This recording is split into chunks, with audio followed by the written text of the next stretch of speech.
Okay, so now that we've got our DAW, our digital audio workstation up and running, let's take a look at some of those components. And we're looking at the top screen first, which is your main screen. It's going to have your menu bar up here. Mainly you're going to be using this for your save and your open, your recent projects, etc., like in the startup and shutdown video. The transport bar, which you use to play and record and everything else, you won't be using that much, especially for live work. You won't be doing that. We'll get into recording a little later in another video. Then you have some tool buttons here, such as new project, open, save, etc., etc. Most of these, you can learn as you go. If you hover over them, they'll give you a tool tip and tell you what they are. But the tracks that you see up here are mostly the production systems that come from the front of house, which is your audience mics, your different tracks like your iPad, your CD player, the Pro Presenter computer, laptop, etc. And of course the SFX is the effects channel is back here. I've got a microphone run to it now so that I can talk to you. But anyway, there's your main screen. Up here also, and this is very important, you have your master track over here on the right. The master track, this is where everything is finalized. It runs to this track here, and then it runs out to the broadcast computer so that they can get the audio from you and mate it up to the video for the live broadcast. We will go over these plugins in another video. This is just a basic setup right now. So let's pause for a second and go over to the second screen, the bottom screen, so that you can see what's happening there. Okay, so now we're at the large 27-inch monitor, the main touch screen, and let's go ahead and start with where the signal comes in, which it comes in each of these individual tracks. The signal's coming in from the mixers.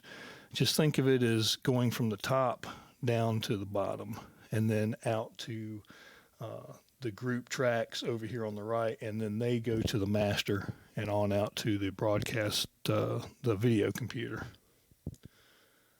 Each of these tracks is grouped, for example, drums, bass, keyboards, your vocal mics, your speakers, your effects, and then your subgroups. This is pretty much like any other mixer you've ever seen. Each has different plugins for whatever the needs are for that particular track. For example, let's take a look at the bass. With the bass, where the signal is coming in and it's getting EQ'd. So we're doing the EQ on the bass, and then the bass is also running through this sort of Sans Amp type plugin here to give it some character and to help mix a little better.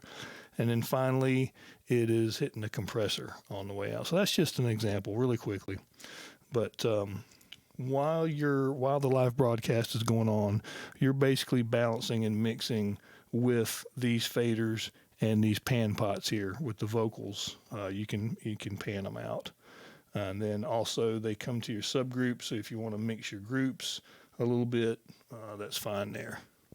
But anyway, the final stage that you see over here in the upper right, the very, very final stage that goes out to the video computer, to where the audio is mated with the video, this is your final limiter.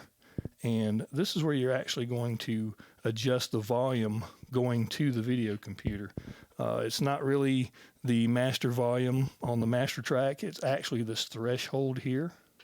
And this threshold is what you adjust. The farther to the left you go, the louder it's going to get. And we normally don't go much past -6.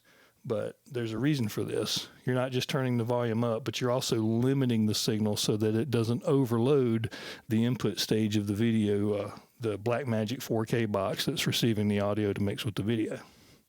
Anyway, that is about it for this video right here.